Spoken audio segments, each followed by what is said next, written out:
வீட்டுக்கு பின்னாடி வச்சிருந்த வெஜிடபிள் எல்லாம் பார்த்தாச்சுங்க. இப்போ வீட்டுக்கு முன்னாடி இருக்கிற ஃப்ளவர்ஸ் எல்லாம் பார்க்கலாம். இது என்ன செடி பேர் தெரியாது. ஆனா நல்லாருக்குங்க. அந்த கலர் காம்பினேஷனு. அடுத்து வந்து நம்ம ஊர்ல இருக்கிற செம்பருத்தி தான். இது வந்து பன்னீர் ரோஜாங்க. ஓரளவுக்கு செடி வளர ஆரம்பிச்சிடுச்சு.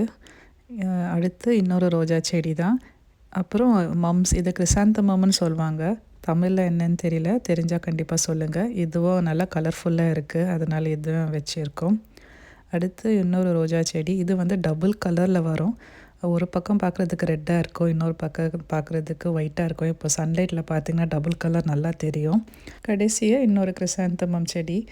இதுக்கு எல்லாமே வந்து நாங்க வாழைப்பழம் சாப்பிட்டு அந்த தோலை வந்து தண்ணியில கரைச்சி ஊற்றுவோம். அதுதாங்க ஃபர்டிலைசர்.